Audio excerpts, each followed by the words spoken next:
जिनके मुख में श्री हरि का नाम है, उनके पुण्य की गणना कौन कर सकता। आसमान के तारे सितारे गिनना सरल है। वर्षा ऋतु में जो जलवाष्प के कण रहते हैं उनको गिन सकते हैं। समुद्र की गहराई नापी जा सकती, लेकिन श्री हरि की जो वंदना करते हैं उनके पुण्य की गणना कोई नहीं कर सकता। हे भगवान विष्णु, आप सबके पालन करता है, लेकिन विघ्न हरने के लिए नर्मदा का लाल गणेश सबके द्वार पर पहुंच जाए, यही मेरी इच्छा है। जो भक्त, जो श्रोता, जो दर्शक इस वीडियो को सुनते हैं और आत्मसात करते हैं, उनके तमाम विघ्नों का हरण कर लीजिए, उनके दुर्भाग्यों की होली जला दीजिए। मैं अपने इस गणपति, इन नर्मदा के लाल पत्थर की, जो गणपति का रूप है, बाकी सभी पत्थर शंकर है, लेकिन लाल पत्थर जो है गणपति, घर घर पहुंचाना चाहता हूं विघ्न हरण और मंगल करण करने के लिए। मेरी रक्षा करो, मुझे शक्ति दो, मुझे आशीर्वाद प्रदान करो। ये चौथे अध्याय की कथा चल रही है। गजन नर्मदा का लाल गणपति अद्भुत और चमत्कारिक है। विघ्न हरण और मंगल करने के लिए द्वार द्वार पहुंच वो जा रहे हैं। सौभाग्यशाली वही है जो इनकी कथाएं सुन रहे हैं। हे बेटा बेटी, मैं तुम्हारे चरणों को प्रणिपात करता हूँ, चरणामृत लेता हूँ कि तुम्हारे जीवन में कोई संकट नहीं आए, कोई काल कंटक ना आए, कोई विघ्न ना आए, कोई बाधा ना आए। और जहाँ नर्मदा का लाल गणेश है, वहाँ कोई ईर्षा भाव से भी अगर कुछ करना चाहता है तो उसकी जादू उसी को लगेगी। उसके जितनी भी मंत्र साधना है वो सारी साधना फेल होगी। एकाग्र चित्र से सुनिए। सेगांव के दक्षिण में एक माधव नाम का ब्राह्मण था, और प्रपंच में ऐसा फंसा हुआ था कि उसे कुछ नहीं दिखाई देता। जहां भी धार्मिक बात होती थी, धार्मिक प्रसंग होती थी, भागवत होती थी, इन सब चीजों की उपेक्षा करता था। कभी ईश्वर का नाम नहीं, धन कमाना, आने दो आने दो। लेकिन जिनके लिए वो धन कमा रहा था और परमार्थ को छोड़कर, शाश्वत को छोड़कर अशाश्वत को जो पकड़ रहा था, उसका फल उसे जीवन में मिला। जिन दारा पुत्रों के लिए वो सब कुछ कर रहा था और जिस स्त्री के लिए वह सब कुछ कर रहा था, धन, संतान, स्त्री ही उसके ऐश्वर्य का साधन बन गया था। माया के कुचक्र में ऐसा पड़ा था कि ईश्वर को ही भूल गया। ऐसे नास्तिक आदमी का भी कल्याण गजानन महाराज ने किया। यथा अवकाश उसके पूरे परिवार जो है उनकी मृत्यु हो गई, पुत्र की भी मृत्यु हो गई और पत्नी की भी मृत्यु हो गई। जो धन जोड़ा था वो कुछ दिन काम आ गया, शरीर वृद्ध हो गया और हमेशा ईश्वर का चिंतन करने लगा कि मैंने जीवन में ये क्या किया। साक्षात को नहीं पकड़ा, उसकी छाया को पकड़ा। शाश्वत को नहीं जाना, अशाश्वत को सब कुछ समझ लिया। जो असली घर है उसको नहीं पहचाना, नकली घर को अपने गले से लगाया। मैं क्या करूं, कैसा दुर्भाग्य। पश्चाताप करने लगा, पश्चाताप का आंसू आने लगा, हरि का स्मरण करने लगा। गजानन महाराज जान गए, क्योंकि वो सेगांव के, वो तो जहां भी ईश्वर का चिंतन होता है वहां तो अविलंब प्रकट हो जाते हैं। एकाग्र मन से न खाना न पीना, सब त्याग दिया। हे भगवान दया करो, कोई नहीं है मेरा तेरे सिवा।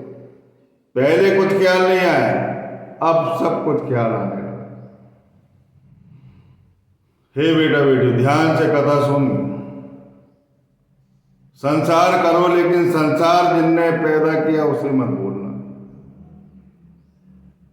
जो हमें मिला है अपने धर्म के हिसाब से, अपने हृदय में धर्म को सदैव स्थापित रखना,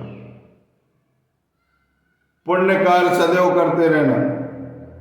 ना बने नहीं, कोई बात नहीं, मैं और तू का भेदभाव भूलकर सबसे प्रेम करना, प्राणियों से भी प्रेम करना, सद्भाव रख के अपने संसार को चलाना। इस बात की शिक्षा इस कथा में मिलती है। भूखे रहने के कारण माधव का ध्यान जो है, चिचोली का जो ब्राह्मण है, उसके पास गजानन महाराज प्रकट हो जाते और उसे खरी खोटी सुनाते। जिन पर तू विश्वास करता था उन्होंने तो तेरा साथ छोड़ दिया, और जो हमेशा साथ जिसने तुझे जीवन दिया उसे ही भूल गए। संसार करो, लेकिन संसार चलाने वाले को मत भूलो। जब बुढ़ापा आया, प्राण निकलने के लिए शरीर व्याकुल हो गया, तब वैद की याद आ गई। अरे जो खुद अपने साथ जाने वाला है उसकी चिंता किया कर। गजानन महाराज के चरणों से लिपट गया और कहने लगा कि मैं इन चरणों को छोड़कर अब कहीं नहीं जाना चाहता। गजानन महाराज ने तुरंत यम का रूप रख लिया और वो घबराया हुआ भागने लगा। नहीं नहीं नहीं नहीं। गजानन महाराज दूर से कह रहे, बच्चों अब तुमको तो भोगना ही पड़ेगा, जो तुमने किया है उसे पाना ही पड़ेगा। तब वो तड़प तड़प के कहने लगा कि तुम मेरे सामने उपस्थित हो, तो मेरे अंदर तड़प कैसी रह सकती है। अनेक प्रकार की यातनाएं देकर उसके विश्वास की गजानन महाराज ने परीक्षा ली, लेकिन वो परीक्षा में पास हो गया। गजानन महाराज ने स्मित हास्य किया, तुम चाहते हो तो मैं तुम्हारी उम्र बढ़ा सकता हूं।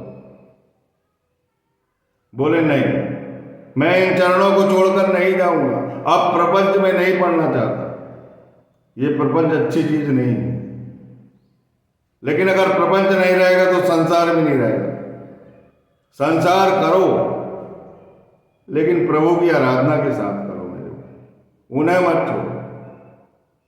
उनका चिंतन करते रहोगे तो पाप और पुण्य का मार्ग दिखता रहता है। केवल धन कमाने के लिए सब कुछ मत करो, और पुण्य की आड़ में धन कमाना तो महापाप। आदमी को अपनी मेहनत और परिश्रम की कमाई से पुण्य कार्य करना चाहिए, लेकिन तुमने माधव ब्राह्मण होते हुए ब्राह्मण का दायित्व नहीं निभाया। मैं चाहता हूं कि तुम्हारी उम्र बढ़ा देता हूं।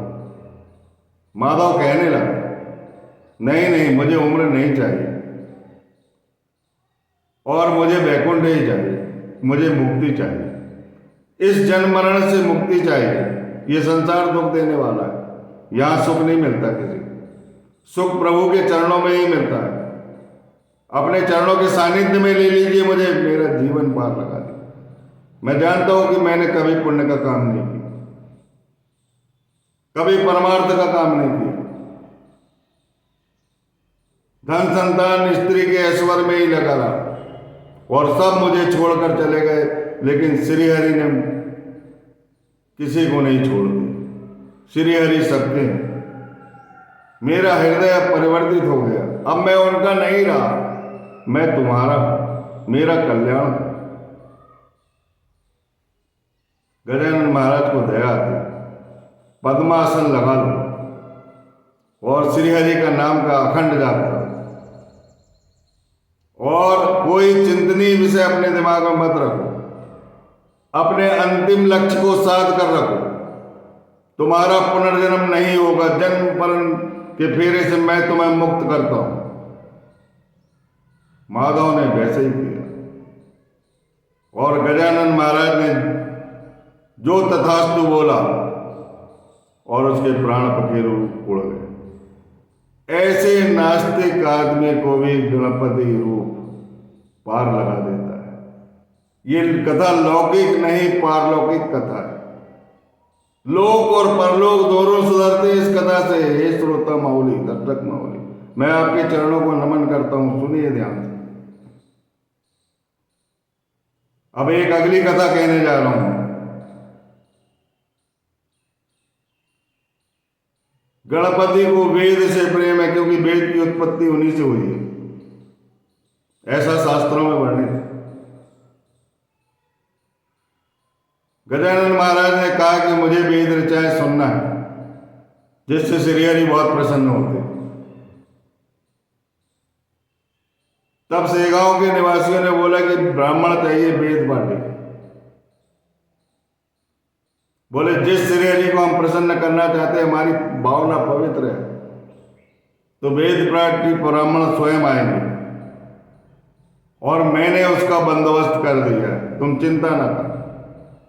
कुछ दक्षिणा इकट्ठी करो, पना, बर्फी, पेड़ा, अनरसे, आम का रस, घी की पुड़िया, ये तैयार है। कल बसंत पूजा है और वेद पाठी ब्राह्मण आएंगे।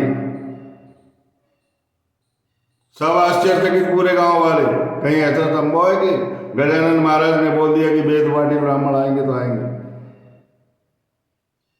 लेकिन वो नर्मदा का लाल पत्थर है, गणपति। विघ्न हरने के लिए, मंगल करने के लिए वेद पाठी ब्राह्मणों को बुला रहे हैं, उनको दक्षिणा देना चाहते हो, क्योंकि ब्राह्मणों को दक्षिणा देने से श्री हरि बहुत प्रसन्न होते हैं। उनके अंदर ब्रह्म का निवास रहता है। जिस बात से वो खुश होते हैं उससे पूरी करो। 100 रुपये चंदा हुआ, बहुत अच्छे अच्छे पकवान बनाए गए और वेद पाठी ब्राह्मण ठीक समय पर एक झुंड, पूरी दिंडी सेगांव में उपस्थित हो गई और 24 घंटे वेद ऋचाएं बोलते रहे। और जहां कहीं गलती हो जाती है, सुनो, बड़ी विलक्षण कथा है, आप इस बात से समझ जाओगे कि गजानन महाराज है कौन। गणपति है। जहां भी वेद ऋचाएं गलत बोली जाती थी वेद पाठी ब्राह्मणों से, गजानन महाराज सुधार कर उसको बोलते थे। बोलिए गजानन महाराज की जय, नर्मदा के लाल गणेश की जय। हे बेटा बेटा, गजानन महाराज तुम्हारे घर खुद गणपति आ रहे हैं, तुम्हारा दरवाजा खटखटा रहे हैं तुम्हारे विघ्न हरने के लिए। किसी की जालसाजी नहीं चलेगी उस घर में। लक्ष्मी तो आएगी, अब सरस्वती भी आ गई वेद ऋचाएं के कारण। अज्ञानता का नाश होगा, ज्ञान आ जाएगा, ज्ञान का सूरज आ जाएगा। और जब ज्ञान का सूरज उदित होता है तो दुर्भाग्य वैसे ही भाग जाता है। वेद पाठी ब्राह्मणों ने 24 घंटे वेद ऋचाएं कही और जो भी गलतियां निकलती थी तो गणपति का नर्मदा का लाल गणपति स्वयं वेद ऋचाएं बोलने लगते। तुम धन्य हो, तुम पावन हो, तुम्हें श्री हरि भी मिल गए और गणपति जी भी मिल गए। बोलिए गजानन महाराज की जय। अब हम 5वें अध्याय में प्रवेश करेंगे और इस तरह वेद ऋचाएं के बाद ब्राह्मण तो चले जाते खुश होकर और आशीर्वाद देकर दे जाते। ब्राह्मणों से जो आशीर्वाद मिलता है उससे लक्ष्मी भी प्रसन्न होती है और सरस्वती भी प्रसन्न होती है, जो आपने पा लिया है। और ठीक इसी समय गजानन महाराज अंतर ध्यान हो जाते हैं। अगली कथा में फिर गजानन महाराज कहाँ जाते हैं वो बताया जाएगा। जब तक के लिए मैं सबके चरणों को प्रणिपात करता हूँ और कथा सुनने का आग्रह करता हूँ। इन कथाओं को सुनो, पुण्य काल उदित हुआ है आपका, सारे पाप और दुर्भाग्य जलकर नष्ट होने वाले, कभी दोबारा तुम्हारे तरफ देखेंगे नहीं। मेरी बात सुनो, दया करो, कृपा करो और मेरी बात सुनो, जिससे तुम्हारा कल्याण होगा और तुम्हारा कल्याण होगा तो मुझे आनंद की अनुभूति होगी। बोलिए सच्चिदानंद जग प्रतिपालक भक्त प्रतिपालक सर्व समर्थ सेगांव निवासी गुरु गजानन महाराज